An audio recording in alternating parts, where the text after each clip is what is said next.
Damon Fordham, Adjunct Professor of History at Charleston Southern University and the Citadel, and I'd like to speak about a problem that's particularly true within the African American community, but could be addressed somewhat across the board. Very recently, here in the Charleston, South Carolina area, the traditional black newspaper that's been around for 50 years, the Charleston Chronicle, has gone out of business. And over the last 50 or so years, you had what was called urban renewal, which some people, such as James Baldwin, has referred to as Negro removal, in which a lot of the businesses in the black community have gone away and some were phased out, as well as a lot of black neighborhoods have been destroyed by interstates and others in the name of so-called slum clearance. I was born in Spartanburg, South Carolina, and a black hospital called the Bull Clinic Hospital in the neighborhood along the street of South Liberty Street, known as the South Side. Well, much of that was torn down in the 1970s due to this urban renewal that, again, some call Negro removal.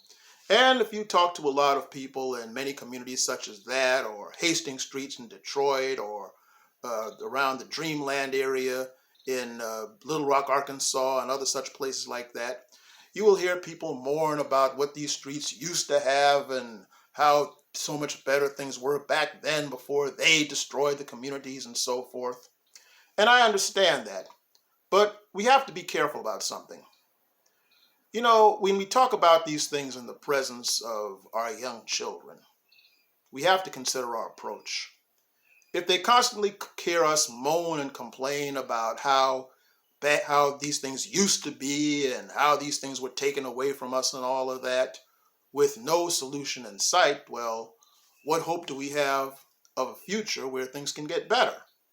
So we have to remember to speak life into these young people by saying things like this.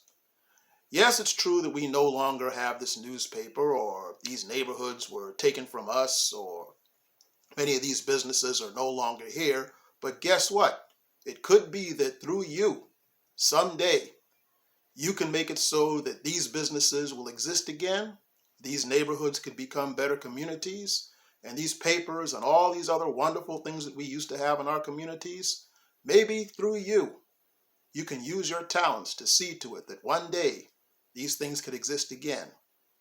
And when you plant seeds like that in the minds of the children, you have to keep watering these seeds so that they can grow into productive fruit that'll make these type of dreams possibly come true, because every person who has ever been successful, it started out because somebody planted the right ideas in their minds when they were young.